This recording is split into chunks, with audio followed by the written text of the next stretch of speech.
بسم اللہ الرحمن الرحیم۔ جمہوریہ ترکیہ کے صدارتی انتخابات کے لیے کاغذات نامزدگی جمع کروانے والے 11 امیدواروں میں سے ایک نے حکومتی اتحاد کے امیدوار رجب طیب اردوان کے حق میں اپنے کاغذات نامزدگی واپس لے لیے ہیں۔ اب سپریم الیکشن کونسل YS کے 10 امیدواروں میں سے حتمی فہرست 31 مارچ کو جاری کرے گی۔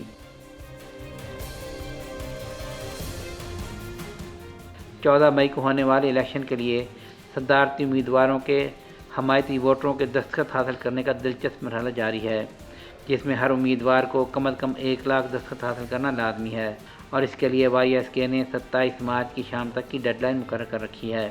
صدارتی انتخابات میں حصہ لینے کے خواہشمند ہر امیدوار کے لیے 5,55,000 ترکش لیرہ کی فیس جمع کرانا بھی لازمی ہے، جو اسی صورت میں قابل واپسی ہے اگر امیدوار اپنے 1 لاکھ حمایتی ووٹروں کے دستخط حاصل کرنے میں کامیاب ہو جاتا ہے۔ بصورت دیگر یہ رقم قومی خزانے میں جمع کروا دی جاتی ہے۔ صدارتی الیکشن کے امیدواروں میں سے نیو ویلفیئر پارٹی کے سربراہ فاتح اربکان نے جمعہ کے روز صدر اردوان کے حق میں بیٹھنے کا اعلان کرتے ہوئے اپنے کاغذات واپس لے لیے ہیں۔ تازہ ترین صورتحال کے مطابق حکومتی اتحاد کے امیدوار رجب طیب اردوان اور اپوزیشن اتحاد کے امیدوار کمال کلکدار اولو ووٹروں کے دستخطوں کے حصول کا ہدف پہلے ہی روز حاصل کر چکے ہیں، جبکہ دیگر امیدواروں کی جانب سے حمایتی ووٹروں سے دستخطوں کے حصول کی کوششیں جاری ہیں۔ ان امیدواروں میں سے اپوزیشن کے سابق صدارتی امیدوار اور ہوم لینڈ پارٹی کے سربراہ محرم انصے 60,000 سے زائد ووٹرز کے دستخطوں کے ساتھ سر فہرست ہیں۔ نیو ویلفیئر پارٹی کے سربراہ فاتح اربکان 47,000 دستخطوں کے ساتھ دوسرے نمبر پر تھے، مگر اب وہ اس دور سے باہر ہو چکے ہیں۔